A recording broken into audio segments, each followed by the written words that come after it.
All right, well, Paris Saint-Germain go and they win despite 10 players out, 4-0. But hey, look, there's the Grinch that steals Christmas, Leonardo. Reliable reports, I think it's pretty much confirmed now, say that Thomas Tuchel has been sacked. Gone. Jules, over to you. Listen, we had heard sources at the club saying in the last few days we'll have meetings, we will discuss the future. Not because the results were bad. They're in the last 16 of the Champions League. They're third in the league. Okay, that's could be fourth. They're usually first, but it's only 1 point behind Lyon and Lille. So, but more because I think the tensions with Leonardo were still an issue between Tuchel and Leonardo. Let's not forget that Tuchel was not chosen by Leonardo. It was chosen by Antero Henrique, who was there before Leo came back to the club. The fact that they were not playing well. This was not a team that you enjoyed watching.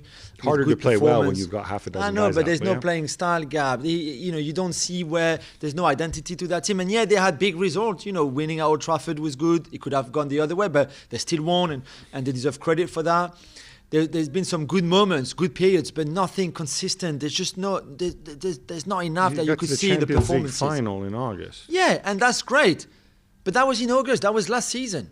This season is different. And also I think that because he has 6 months left on his contract. That's the big one. They didn't extend his contract. There's a lame duck. There's a lame duck ethos around the club. You have big egos there. And I think I'm going to float this. I think they probably feel that it's going to be easier to retain some of their stars or at least have a plan for the future if they already know who's going to come in. 100%. Right? 100%. With that in mind, what's the thinking? Because obviously... The return of the captain. Mauricio Pochettino, who obviously used to be a PSG player, PSG captain, who did really well for the club, who loves the city, who loves the club, and same does his family. Will come back. That's what we're being told this morning, which is a bit. That's what you're being told officially. Yeah. Or, well, not officially yet, but that's the rumor, club. Right? Yeah, sources at the club. There's a big sigh of relief around Old Trafford. Yeah. Yeah, no, but it was. Listen, I think it was Allegri or Poch, pretty much. I think that's what Leonardo had in mind a long time ago.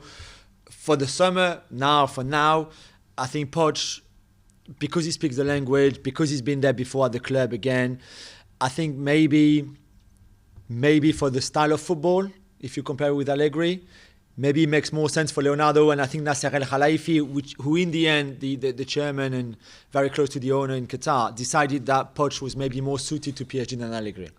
I would also throw in perhaps that if they do have to work on a budget and experience cutbacks, I think certainly Poch has been there before. He's more used to working in those circumstances. Do we think the announcement's going to come soon, or do we think there might be a transition period, an interim boss? No, maybe I think former soon. Italy international Thiago Motta. No, I don't think Thiago Motta might be in the staff, but I don't think. I think he'll be Poch, announced quite soon, depending on when you're listening or watching, and then he'll be ready for January the 6th when they come back from the winter break. Well, thank you very much for watching ESPN on YouTube. For more sports highlights and analysis, be sure to download the ESPN app. And for live streaming, premium content, and let's not forget as well, ESPN FC 7 days a week. Subscribe to ESPN Plus.